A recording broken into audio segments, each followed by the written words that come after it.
nation intend to do for climate change after the withdrawal of United States from the Paris Agreement? Thank you. Well, as I said, it is essential that the biggest emitters assume leadership, because obviously, if the biggest emitters do not assume leadership, our objectives to reach carbon neutrality by 2050 will be undermined. Our strategy has been, in relation to the US society, to work closely with the local authorities, with mayors, with governors, to work closely with the business community, the financial sector, the industries. And I have to say that I've seen an enormous mobilization in the American society to such an extent that the US has reduced emissions in 2019. 2019 is a year in which I believe the emissions probably have risen still a little bit, or been more or less at the same level after 2 years of increase in 2017 and 18. The good news is that thanks to the mobilization of the American society, independently of the positions of the US government, the US was able to reduce emissions in 2019. And we'll go on with the same strategy, working very closely with the different areas of the American society that are absolutely essential to make sure that the US always contributes to the battle that is essential for the planet to survive. Okay, thank you. Would you like to add something? I just want to add that, at Madrid, this was one of the main questions on the table, and it was really disappointing for the US government not to be there. But at the same time, on the sidelines, we had a very strong presence from the, I would say, the alternate government, which is the Democratic Party. They had their big leaders, the mayors of a lot of, as you point out, the state governments were there, and they wanted to show what they have done. And I'm very glad to learn that, their emissions actually went down in 2019. So I think there is action happening, but it's not at the government level. So I think this is something that would not be a roadblock to the climate solution. Thank you. Next question. To the young lady. Yes, the one with the jacket here, right? Good afternoon, His Excellence. My name is Manahal Kader, and I am the youngest climate activist from Fridays for Future of Pakistan. My question to you is that people in less polluting developing countries have this mindset that why should we be more environmentally conscious when no matter what we do, our nation is still going to be at the risk of climate disasters even though we are not involved in climate change? How can people here be encouraged to do their part in caring for the environment? Thank you. Well, the truth is that some of the largest emitters in the world are developing countries because of the dimension of their economies. So it's not enough that the developed world delivers, the developing world also must deliver. And that is why it is so important to mobilize the commitments that were made in Paris, commitment of $100 billion per year to support the developing world, and to channel those commitments not only to mitigation, but also to adaptation. And I'm very happy that the World Bank, that has announced $400 billion for the next 5 years, has decided that half of it would be for adaptation, half of it would be for mitigation. And one of the major concerns I have in 2020, as we approach Glasgow, is to make sure that the developed world is able to clarify how these 100 billion will be mobilized. They will have sources, both private and the public sector, but there is still an unclear, not transparent situation in the way finance is mobilized for climate action. And one of my main concerns is exactly to make sure that in 2020 this can be clarified. And that is the reason why the special envoy that I've appointed for climate action and climate finance is Mark Carney, that was governor of the Bank of England, and probably the person in the financial sector that has fought more bravely in order to establish mechanisms to guarantee that the financial instruments serve climate action instead of being an obstacle to them. To it. Would you like to? Yes, I think what the Honorable Secretary General pointed out, finance and the focus on adaptation being the key areas over here. But to answer your question, this is something that we think of. I have mentioned it in my presentation also, but But do nothing is not an option available to us. We have to do what we can do.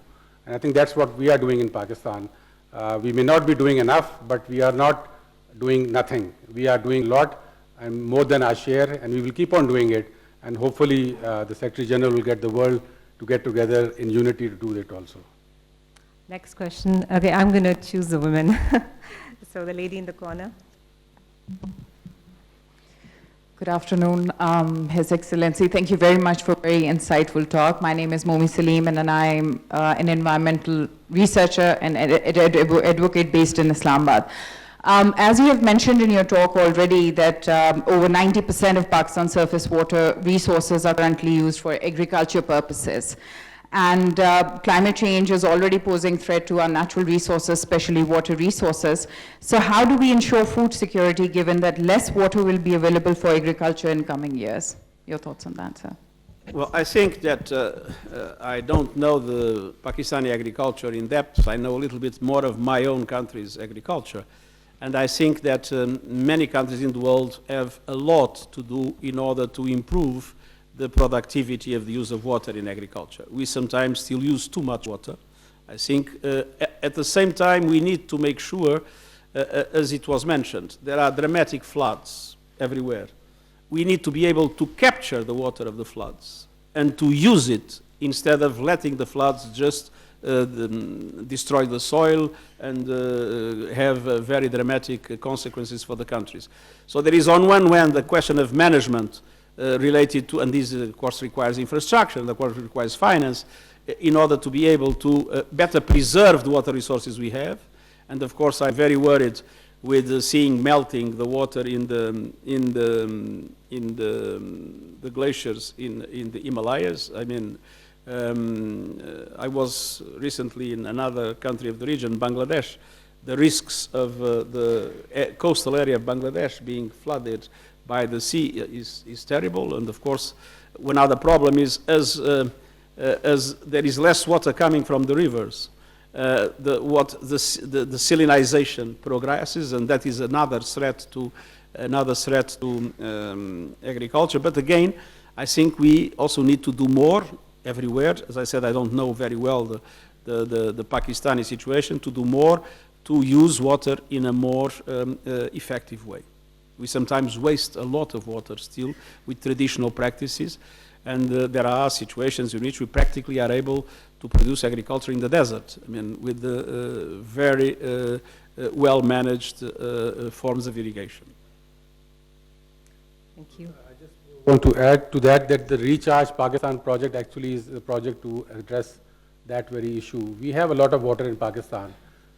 We say we are water stressed, but I think we are poorly managed. We've got a poorly managed water system. And one of the things I learned, there was a recent research that came out of 37 river basins of the world. The river Indus was the most stressed river basin in the world. And the reason was that although we sit on the second largest sweet water aquifer in the world. This is something I didn't know of. I found out about 2 months back that we have the second largest sweet water aquifer beneath our river system. But we are drawing down on it very fast and not recharging it properly. I think the Recharge Pakistan project is that although you have this huge mass of water, 30 million acre feet of water that goes and we flush it down into the Indus. So I think this Recharge Pakistan project is to capture that water, restore the natural ecosystem so that it can recharge the aquifer, and then the system starts coming back. So we are working on that. It's at the project is submitted to the GCF for its feasibility, and as I said, the Chinese government is also helping us in that, because they did it in China. In the Three Gorges Dam, they created two bigger wetland lakes south of that dam to recharge the aquifer. And I think this is something that we need to do in Pakistan. Thank you. Again, the lady with her hand up. Hello, hi. My name is Anam Rathore, and I'm an environment and climate change activist. So I'm going to continue on slightly on the previous question. So there's a growing regional tension between India and Pakistan, and there's there can be possible escalation. And a lot of water in Pakistan comes through from India. So the water crisis is Pakistan is growing. Given that we are a riparian country, a lot of the people's livelihood depend on agriculture. So how can the UN play a role in conflict resolution? Well, there was an agreement between India and Pakistan, and there is a system in which the World Bank, the World Bank is involved. And obviously, what I would ask the two countries is to have a clear cooperation in relation to water. And I have some moral authority. I was Prime Minister of Portugal when we established an agreement with Spain. It is probably one of the landmark agreements of common water management of two countries. Our rivers come from Spain. And it was possible to have an agreement between the two countries on the common management of our rivers. And I think this example shows that with effective cooperation and dialogue, all these problems can and must be solved. Because if one country thinks that solving the problem and letting the others in a bad situation, it's a good thing, it is not. Because in the end, then things turn against everybody. So it is clear that water must be an instrument of peace and not an instrument of conflict. Thank you. I think the Excellency pointed out in his speech also that, water is the critical issue to climate change. And with Pakistan and India, the problem is that we have this treaty called the Indus Water Treaty. It was, negotiated in the 1960s. There are two main aspects which are missing in that. The first and the most important one is climate variance.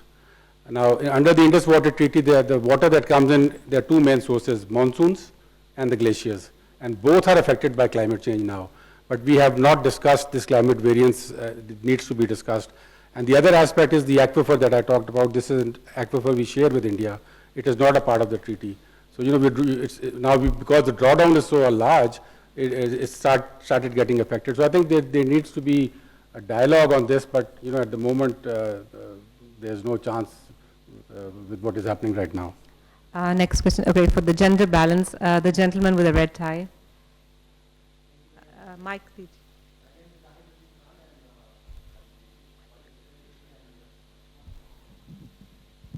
Thank you very much.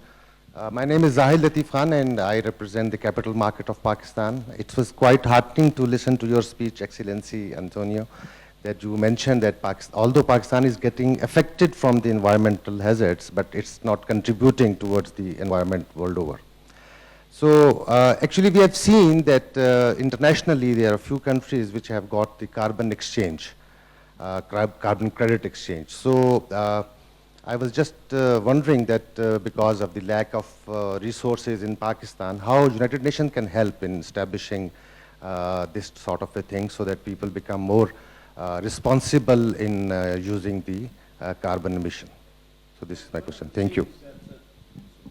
One of the things that my new special envoy, that starts with March, Mark Carney, has been trying to mobilize in his function today as governor of a central bank, is to mobilize all central banks in the world to establish new rules for the financial sector to be able to disclose the climate-related risks of financial operations. Today we have a disclosure of risks for reasons that are essentially economic. It's necessary to translate the reality of climate into the financial risks. On the other hand, we have been working hard. I created a coalition of CEOs of especially asset management funds. We are working hard with pension funds and with others, and I believe there are many of these funds in Pakistan, in order to make sure that their portfolios shift. The portfolios of the funds that are working with us are still, at the present moment, are still compatible, according to the companies that they represent, to an increase of temperature at the end of the century to 3 to 4 degrees, of 3 to 4 degrees. Which means that it is in the interests of us all that asset managers make a shift, progressive shift to the green economy in their portfolios. And I would say that, if I may be a little bit brutal, there is a good reason for that. It is clear that assets related to the brown economy, namely some aspects of fossil fuels, in the future, their value will inevitably decrease. And so it makes sense from the point of view, for instance, of a pension fund to protect the pension money of the people involved, to get rid of those assets that will tend to decrease in its value, and to bet in the assets that will increase its value, as it is the case of those related to the green economy.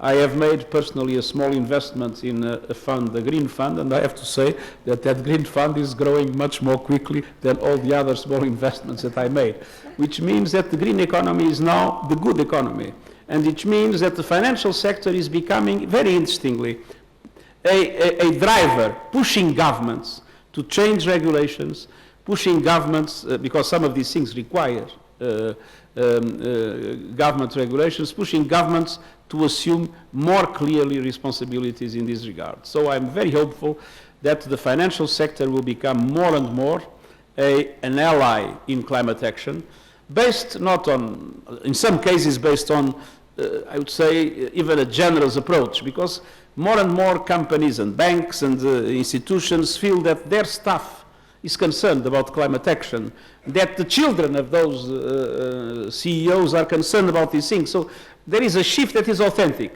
But then there is enlightened self-interest. Why to bet in things that have no future? No. The logic of business is to invest in the economy that has a future. And the economy that has a future is a green economy, not a brown economy. Thank you. Next question, the gentleman in the paisley tie. Oh, sorry, striped tie.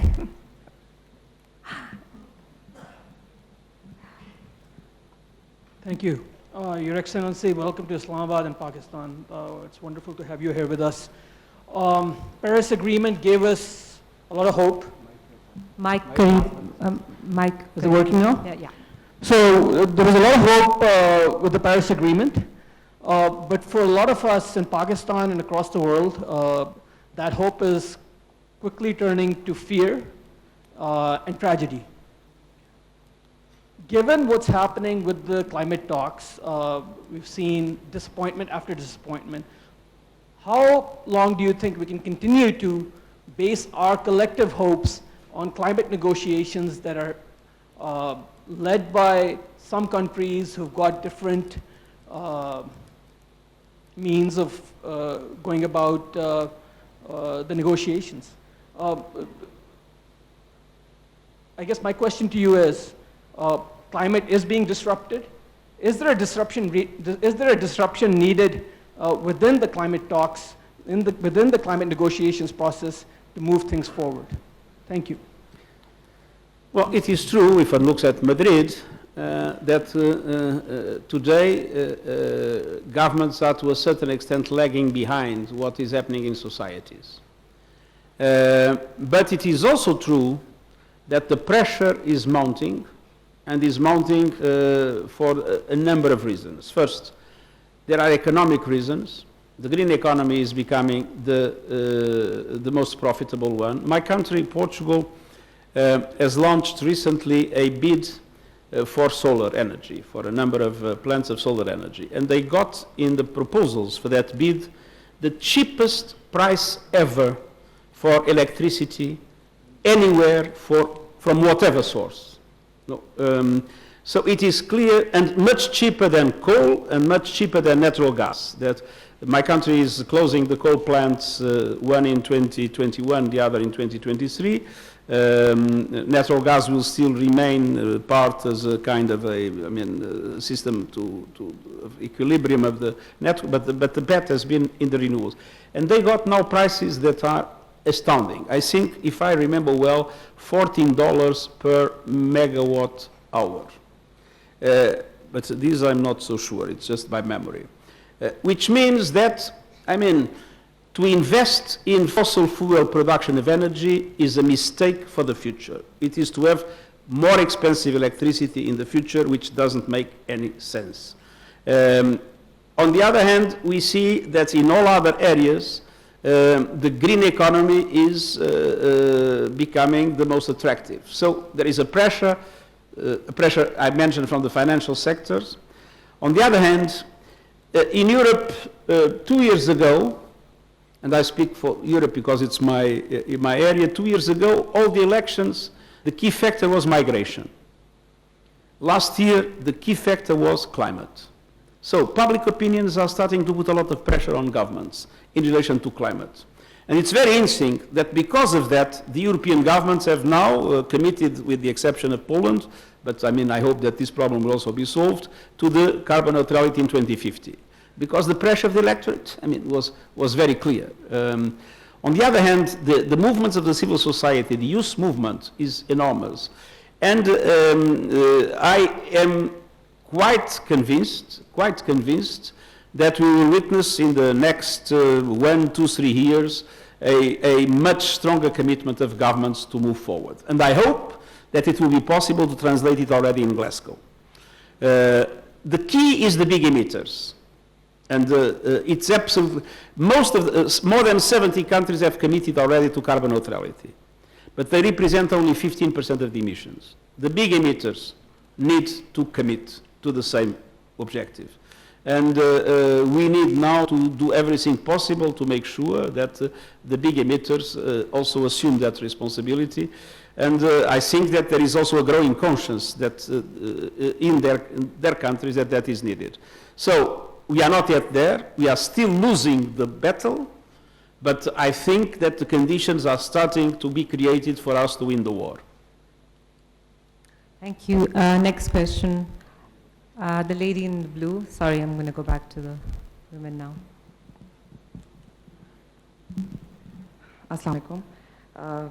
My name is Sethi Jamshed and I'm working on carbon market project in Pakistan. On? Carbon markets in Pakistan. And I have a question for Honorable Secretary General. The developed countries are failing to keep their climate finance pledge of 100 billion each year. And without it, developing countries will not be able to cope up with the climate change impacts.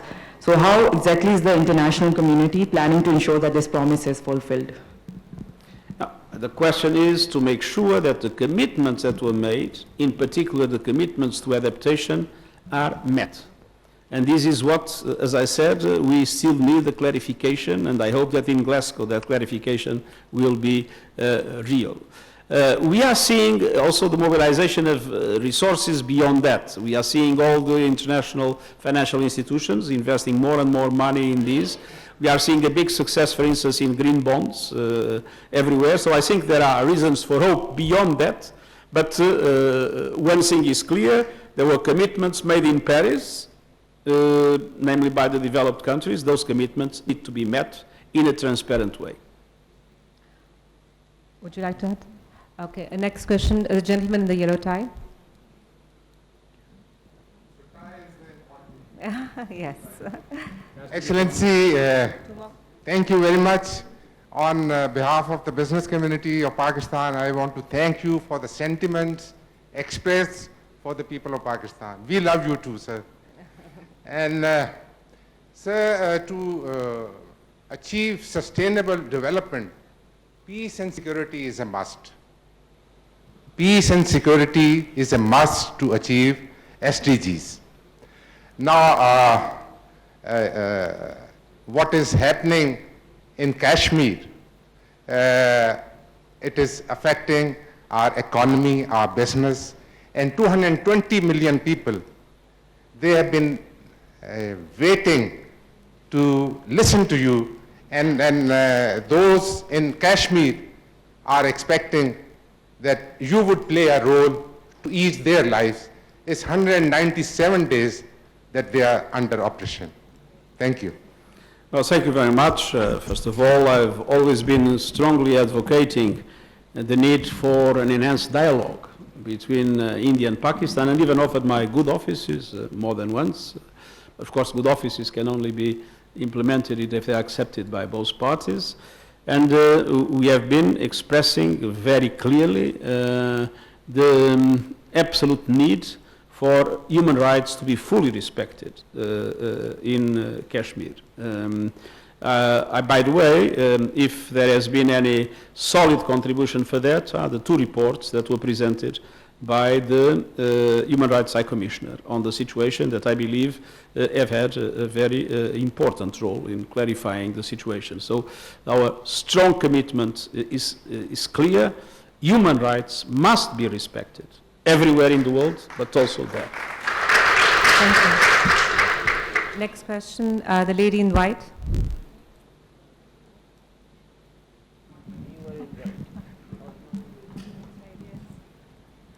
My name is Anam Zaib. I'm a climate change activist. What strategies does the UN have for addressing the melting of glaciers in the Hindu Kush Himalayan Karakoram region? And shouldn't this be a priority area in the new UN negotiations, given that it supplies billions of users downstream with water and their livelihoods? Well, the melting of glaciers as the destruction of the ice cap are, of course, an enormous preoccupation, but we cannot solve the problem of the melting of glaciers without solving the problem of global warming. So the melting of glaciers requires that we win the battle against climate change. I mean, there is not a way to protect the glaciers if the temperatures rise. The fight for the glaciers is the same fight for the ice cap. Look at Antarctica. Antarctica registered a few days ago 20.75 degrees Celsius. Can you imagine 20.75 degrees Celsius in Antarctica, which is never heard of? So if we want to preserve the glaciers and the ice caps in this world, we cannot preserve them by themselves. We need to reduce temperature rise. Thank you. Next question. Shoaib Sultan Saab ko please, in the front row, age over. May I extend a very warm welcome to Your Excellency. I'm Shoaib Sultan, associated with rural support programs in Pakistan. I would like to exploit your presence, Excellency, to influence the advisor to the Prime Minister, because I was very encouraged by his presentation, and especially the word people-centric written in red. And I think also he said a very important thing, that Pakistan is first in forming policies, but very, very slow in implementing it. Now when we talk of people-centric, where are the people? Who are the people whom are going to involve? And that's where I like to submit that over these last 38 years, in Pakistan, rural support programs have been mobilizing communities. And we have now 8 million rural households organized out of 20 million in the country. And I'm glad that IUCN Aban is here. She helped me when I was working in AKRSP. And the people there, about 40,000 communities implemented and planted 50 million trees in no time. And I'm glad that you have got a secretary here now, Nahi, who helped me in mobilizing 2.7 million women households in Sindh. So that is there. I'm prepared to link them up with the climate change. And I entirely agree with you that without making it people-centric, we would not be able to achieve this goal. Thank you. Thank you. We're running out of time, so just the last, I think. This is for your. Let me just add, Dr. Shoaib Saab is, of course, an icon in the industry. We are looking at that option, and at the moment we are working with the provincial forest governments. But there are some of them which are faltering, and as soon as they falter, we'll be heading over to the RSPs to help us in taking this process forward. I think this is a resource that we have, that we've developed over the years, with a direct link to the households, and it can be a big help to us in our plantation project. Last question, the lady in the front. With the mic, please. Pakistan, and appreciate your recognition of Pakistan's hospitality to the refugees. My name is Huma Mustafa Beg, and I run Serendip, which is a development communications company. And I just wanted to bring your attention to the approach of the United Nations to the countries which are not in line. So we've continued to witness the failure of forcing countries in corporate action with words, but not with law. And it's fear of accidents and a ticket that keeps all of us on the road, on the right side of the road. So my question is that if the experts have concluded that climate change is a moral issue, then what do you think that the current United Nations system as it is it relevant in solving this issue with love and not fear? Because I personally feel that we need to be much more tougher because love hasn't gotten us very far. Well, I think that it is true that the UN has been clearly leading the global debate on climate change exactly with that same feeling of solidarity that is necessary to express.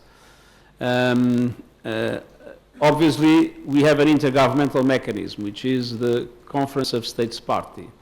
Like all intergovernmental mechanisms, is slow, but in the mobilization of the business community, in the mobilization of local authorities, regional authorities, the civil society, the people, I think the UN has been clearly in the front line, and it is from the people that the feeling that you expressed can come.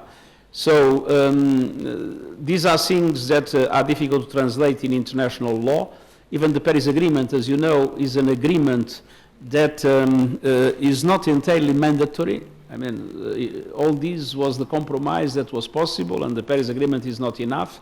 But I think that we are contributing to generate a strong feeling, a common responsibility of this generation in relation to the future generations. We talk about love. I have 3 granddaughters. I love my granddaughters. I wouldn't leave them, I wouldn't like for them to live in the kind of world we would have if temperatures would rise by 3 or 4 degrees at the end of the century. That would be a disaster. So if I want to take care of my granddaughters, if we all want to take care of our granddaughters and daughters, we need to do much more than what we are doing. Thank you.